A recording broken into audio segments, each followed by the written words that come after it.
العصابة الحاكمة في الجزائر اللي تتصرف تصرفات يعني غير مشرفة للجزائر،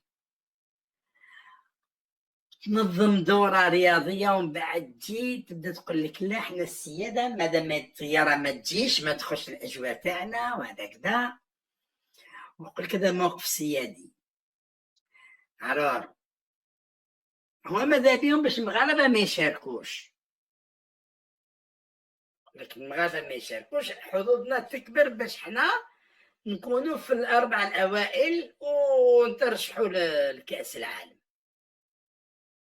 ماذا سيدي السيد تصبنا قالوا قضية سيادية أوي يا ولاد الحرام. لما جابوا ريتا في نوفمبر 2022 القمة الحضور القمة العربية، ما قلتوش السيادة دخل بالطيارة تاع المغرب الخطوط الجوية المغربية الخطوط الملكية المغربية دخل بها، علاش ما قلتوش السيادة؟ لكن قدام العرب هبطوا راسكم يا ولاد الحرام. هو السيادة كي لاستيك ياك تحبش هو ما تساعدكم كي تجي على دراري صغار يلعبوا البوله تولي قضية السيادة ما دخلوش، وكي يجيك المعالم يدخل بالذراع عليك وتغلق فمك كي رخيص. وماشي غير طيارة موريتانيا دخلت، طيارة الوفد التقني اللي جا باش يحضر زيارة الملك لأن الملك كان باش يشارك، دخلوا بطائرة مغربية ما قالوا لهم السيادة لا ما تدخلوش. ومن بعد اش يديروا باش يتجنبوا مشاركة الملك يقولوا ماشي ترتيبات ما يردوش عليهم.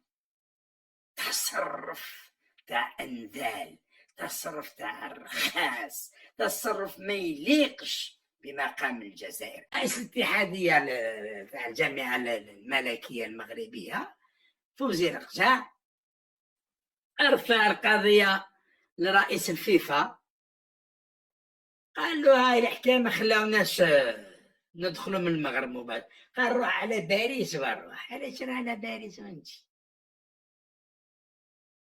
باريس اتصل بهم رئيس الفيفا وين موجود الامين العام للكاف باتريس موتسيبي،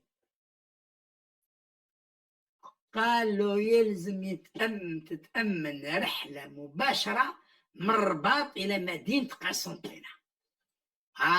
رجعنا لحكاية الشام نفس الشيء، وحبطوا رؤوسهم ولاد الحرام وقبلوا وغدوة الجمعة الفريق المغربي راح يوصل مباشرة من الرباط لقسنطينة في رحلة خاصة. وقلوا ما تدخلش وما تعبرش الأجواء. هاي علاش توصلوا رواحكم للتبهدايل؟